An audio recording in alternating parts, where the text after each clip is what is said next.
ఆలేరు ప్రజల అఖిలపక్ష పార్టీల చిరకాల కోరిక రెవెన్యూ డివిజన్ అని ఆలేరు రెవెన్యూ డివిజన్ అఖిలపక్ష పోరాట కమిటీ కన్వీనర్ పత్తునూరి వీరేశం కో కన్వీనర్లు చెక్క వెంకటేష్ రాచకొండ జనార్దన్ మురిగాడి రమేష్లు అన్నారు. ఈ మేరకు ఆలేరు ఆర్యవైశ్య సంఘంలో ఆదివారం ఏర్పాటు చేసిన విలేకరుల సమావేశంలో వారు మాట్లాడారు.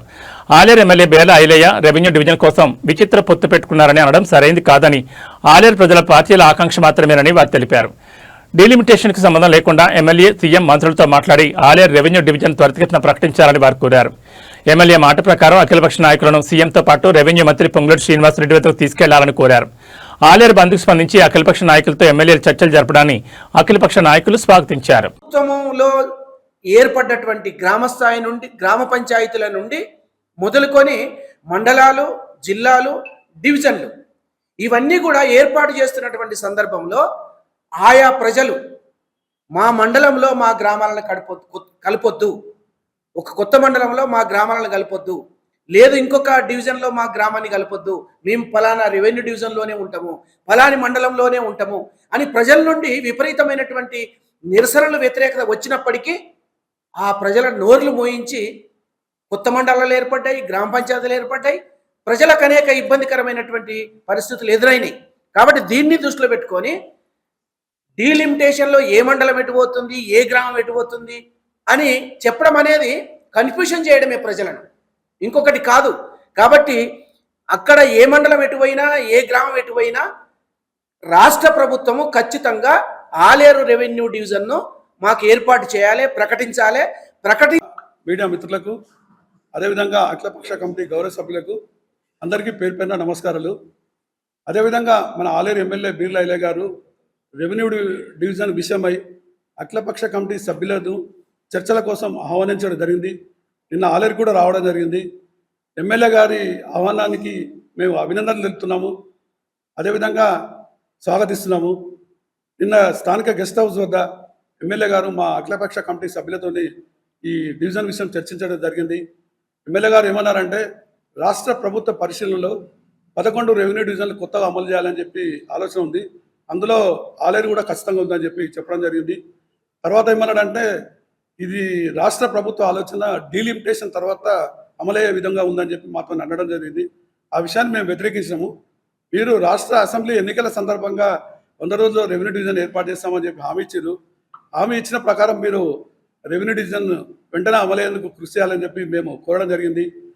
దాని మీద మళ్ళీ ఎమ్మెల్యే గారు స్పందించి వెంటనే నేను రెవెన్యూ మినిస్టర్ పొంగులేటి శ్రీనివాసరెడ్డి గారి దగ్గరికి, తర్వాత రాష్ట్ర ముఖ్యమంత్రి రేవంత్ రెడ్డి గారి దగ్గరికి తీసుకెళ్లి వెంటనే రెవెన్యూ డివిజన్ అమలు కోసం నేను ప్రయత్నిస్తానని చెప్పి. ఆలేరు మండలం మున్సిపల్ టౌన్లో పారవేశ భవనం దగ్గర శివాలయం పక్కన ఈనాడు ఆలేరు రెవెన్యూ డివిజన్ ఏర్పడడానికి అనేక సంవత్సరాల నుంచి వెళ్ళి అఖిలపక్ష నాయకత్వాన ఉద్యమాలు జరుగుతూ ఉన్నాయి. ఆ ఉద్యమాల భాగంగానే 31 నాడు బంధు మా ధర్నా కార్యక్రమం విజయవంతం చేసుకోవడం, దానిపైన స్థానిక ఎమ్మెల్యే గారు గౌరవనీయులు పెద్దలు బీర్ల ఐలయ్య గారు స్పందించి నిన్న అఖిలపక్ష నాయకులతో చర్చలు జరపడం, రెవెన్యూ డివిజన్ ఎలా వస్తుంది, ఏంది ఏం కథ అని వివరణ చెప్పడం, దానికి అఖిలపక్ష నాయకులు కూడా మాట్లాడిన విషయాలు కూడా ఆయన అర్థం చేసుకోవడం జరిగింది. మేమేమంటున్నామంటే, ఏదేమైనా సంవత్సరాల కొద్దిగా జరుగుతున్న పోరాటంలో గత ప్రభుత్వం కానీ ఇప్పుడు మీ ప్రభుత్వం కానీ ఏదేమున్నా కాడికైనా ప్రజలు కోరుకుంటున్న పరిస్థితులలో మీరందరూ కూడా అర్థం చేసుకోవాల్సిన అవసరం ఉందని మేము విజ్ఞప్తి చేస్తూ ఉన్నాం. దీనిలో భాగంగా ఏ ఉద్యమానికైనా అధికార పార్టీ ఉన్నప్పుడు ప్రతిపక్ష పార్టీలు ఖచ్చితంగా అంశం కోసం నిలదీస్తాయి, పోరాడతాయి. అవసరం అనుకుంటే ప్రత్యేకంగా రెవెన్యూ డివిజన్ అవడానికి మార్గం ఆలోచన చేయాలి. దాన్ని ఏ మండలం ఎటుపోతుంది, ఏ గ్రామం ఎటుపోతుంది అనేది కాకుండా ఫస్ట్ రెవెన్యూ డివిజన్ కావాలి. గత ప్రభుత్వంలో కూడా అనేక విషయాలలో ఈ రెవెన్యూ డివిజన్ సర్వే చేయడం జరిగింది. దాదాపు 5 మండలాలతో కూడుకొని 9 గ్రామాలతోటి అంతా కూడా తన డాక్యుమెంట్ ఉంది. ఆ డాక్యుమెంట్ కూడా మీరు పరిశీలన చేయాలి. మరొకసారి పొంగులేటి శ్రీనివాసరెడ్డి మంత్రి గారు ఏదైతే రెవెన్యూ శాఖ మంత్రి ఉన్నారో దానికి మీరు తీసుకపోతా అని చెప్పారు. గతంలో కూడా ముఖ్యమంత్రిని కల్పిస్తానని కూడా చెప్పారు. ఏదేమైనా నిన్న మీరు చర్చలకు రావడం మేము రెవెన్యూ డివిజన్ అఖిలపక్షంగా మీకు స్వాగతిస్తూ ఉన్నాం. కానీ మీరు చేయవలసిన పని ఏంటంటే తొందరలో ఈ రెవెన్యూ డివిజన్ ఏర్పాటు చేయడానికి మీరు ఆలోచన చేయవలసిన అవసరం ఉంటుందనేది కోరుతూ అనేక గ్రామాలు కూడా కొన్ని మండలాలు కలిసినాయి, వద్దన్నా కూడా కలిసినాయి.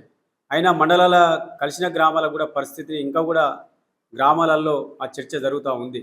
ఆ చర్చను కూడా మేము ఉంటున్న మండలంలో ఉండాలి, మాకు వేరే మండలంలో కలపొద్దు అని కూడా చెప్పడం వల్ల కూడా కావలసుకొని గ్రామాలు కలపడం జరిగింది.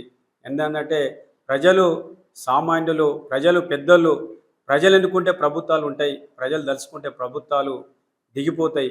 అది మనకు అక్కడికి వెళ్ళి కూడా వస్తూ ఉంది. అందుకే ఏదేమైనా ఈ అఖిలపక్ష కమిటీ గత 10 ఏళ్ల సంధి ఆలేరు మండలం రెవెన్యూ డివిజన్ కావాలని చెప్పి అంచెలంచెలుగా పోరాటాలు చేసుకుంటూ వచ్చినాం. పలుమార్లు ఎమ్మెల్యే గారికి కూడా ఈ సమాచారాన్ని అందజేయడం అనేది జరిగింది. అసెంబ్లీలో 2 సార్లు ప్రకటించడం మాత్రాన ఈ రెవెన్యూ డివిజన్ అవుతుందనేది కరెక్ట్ కాదనేది మా అభిప్రాయం.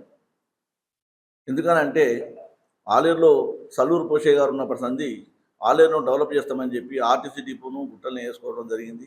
అదేవిధంగా sub register office, CI office అట్నే పోతే అన్నీ కూడా గుట్టకే తరలించడం జరిగింది. ఇక్కడ స్థానికంగా ఆలేరు మండలంలో ఉన్నటువంటి RMB Bhavan sub division office కూడా ప్రజలకు తెలియకుండానే తీసుకుపోయి ఆలేరు ఆ గుట్టలో వేసుకోవడం జరిగింది. డిఎస్పీ ఆఫీస్ వస్తే ఈ ఆలేరు పేరుకే నియోజకవర్గంగా ఉంది, కానీ అభివృద్ధికి ఆమడ దూరంలో ఉంటుంది. కాబట్టి ఆలేరులో ఉన్నటువంటి మండల ప్రజలు, మండలంలో ఉన్న ప్రజలు, అన్ని రంగాల ప్రజలు, అన్ని పార్టీల వాళ్ళు ఆలేరు అభివృద్ధిని కోరుకుంటూ అఖిలపక్ష కమిటీ ద్వారా అభివృద్ధి చేసుకోవడం కోసం ఈ రెవెన్యూ డివిజన్ కావాలని చెప్పి పోరాటం చేయడం జరిగింది. అయితే నిన్న విచిత్ర కమిటీ అనడం కూడా ఎమ్మెల్యే గారు మాకు విచిత్రంగానే అనిపించింది. విచిత్ర కమిటీ అని ఎట్లా అంటావు? తీసుకుపోయిన ఆఫీసులు అభివృద్ధిని మొత్తం గుట్టలు తీసుకుపోయి ఇవాళ ఆలేరులో మేము పోరాటం చేస్తుంటే విచిత్ర కమిటీ అనడం సబం కాదనేది ముఖంగానే చెప్తున్నాను. ఎందుకనంటే నువ్వు చేస్తా అన్నది ఎట్లా చేస్తాను